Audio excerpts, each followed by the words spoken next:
迎你嚟到江老師嘅中文教室啦。我哋今日承接翻上一次嘅主題啦。上次唔知大家仲記唔記得我哋上次介紹咗擬人法。咁今次我哋介紹另一個叫做擬物法。咁乜嘢係擬物啊？我哋擬物就係將人比喻成為一個動物啦，或者其他嘅事物，又或者將一啲嘅動物或者事物比作為另一個動物或者事物，而幫佢加入嗰個物件該有嘅一個形狀啦，同埋一個特徵嘅。好，咁擬物法亦都係一個修辭手法嚟㗎。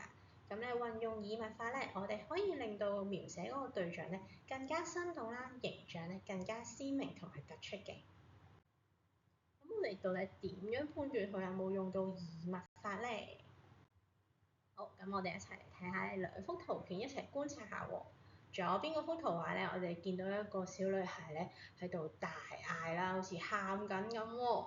另一邊右邊嘅圖畫我哋見到一個獅子喺度大嗌，咁好似擘大個嘴巴咁啦。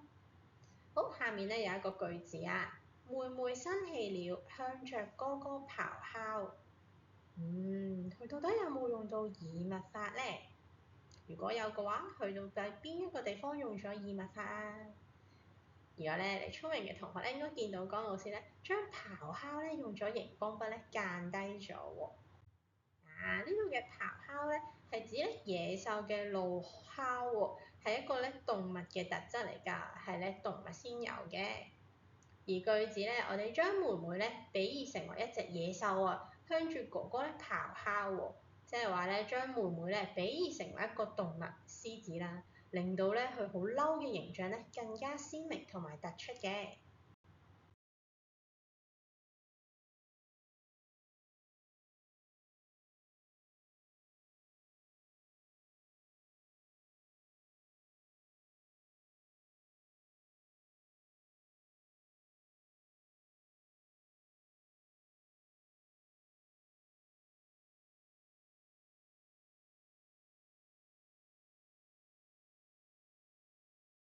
咁佢係有嘅喎。咁湧呢個字本身係形容海水嘅一個動態啦。咁依家我哋講話將人們走到花墟嘅情形比喻成為海水湧到去沙灘嘅動態啊。咁呢個亦都係將人當做物件海水嚟寫嘅一個擬物手法。好，咁下面係我哋嘅挑戰時間喎。到底下面嘅句子有冇用到擬物法呢？定係佢係擬人法嚟㗎？答題：媽媽知道這時候氣得快要火山爆發了。到底佢有冇用到擬物呢？聰明嘅同學應該知道佢係有啊。佢將媽媽好嬲嘅感情比喻成為好似火山要爆發出嚟咁嘅呢個動態喎。好，第二題，惡霸們張牙舞爪，在欺負善良的村民。惡霸係咪真係有爪嘅呢？並唔係啊，佢只係用咗擬物法，將嗰啲惡霸比喻成為一個狐狸啦，或者動物先有嘅爪啦，係啦，代表佢哋係好嬲嘅狀態。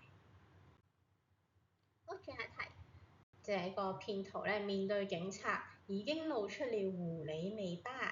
咁呢題好簡單啦，我哋已經有提示狐狸嘅尾巴啦，咁佢一定係用咗擬物法啦。咁好，擬物法我哋重溫一下，佢擬物係將人比喻成為動物或者其他事物喎，又或者將一啲嘅動物或者事物比作做另一種嘅動物同事物，咁賦予佢特別嘅情感啦，同埋一個特徵嘅，咁係擬物法先會有嘅嘢。咁今日我哋嘅中文小教室就去到呢度啦，我哋下次再見啦。